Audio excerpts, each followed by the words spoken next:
आपण माने जानिथिबे पुराण रे चारि जुग कथा वर्णना करा जायछि जहा हला सत्य जुग, त्रेतया जुग, द्वापर जुग, कलि जुग विषय। चारि जुग भितरु कलि जुग एमिति एक जुग एही समय रे लोके सब बेले अधम्म मागरे गले एवं कलि जुग रे हिंसा बढ़िबारे लागिला एवं अहंकार प्रतिशोध बढ़िबारे लागिला एवं आध्यात्मिक भावना लोकंक मनरु कमिबारे लागिला। एथिपई कलि जुग को मनुष्य जाति पई एक अभिशप्त जुग बोली कहगला।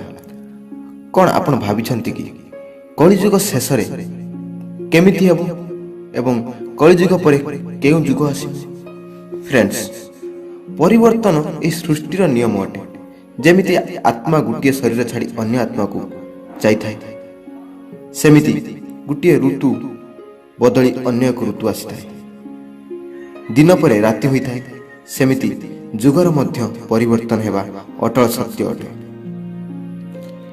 जुग परिवर्तन चक्र अनुसार वर्तमान कलिजुग चली। शास्त्र अनुसार कलिजुग 4,32,000 वर्ष अटे, जहाँ एबे भी 4,27,000 वर्ष बाकी अछि। अर्थात कलिजुग सरिबा पई बहुत समय बाकी अछि। किंतु कलिजुगर शेष केमिति हेबो या ब्रह्म पुराण रे लेखा अछि। ब्रह्म पुराण अनुसार जेतेबेले कलिजुगर अंत हेबो मनुष्य मानकर आयुष्य 12 वर्ष होइजिवो। यह द्वारा मानव जातिर पतन हेबो एवं आस्ते आस्ते नदी सब सुखिबार लागिबो एवं लोक माने कोनोसी भी लोक को हत्या करिबा पई संकोच करिबे नहीं। कलिजुगर 5,000 वर्ष परे गंगा नदी सुखिजिवो एवं आउ थरे वैकुंठ धाम चली जिवे माता गंगा।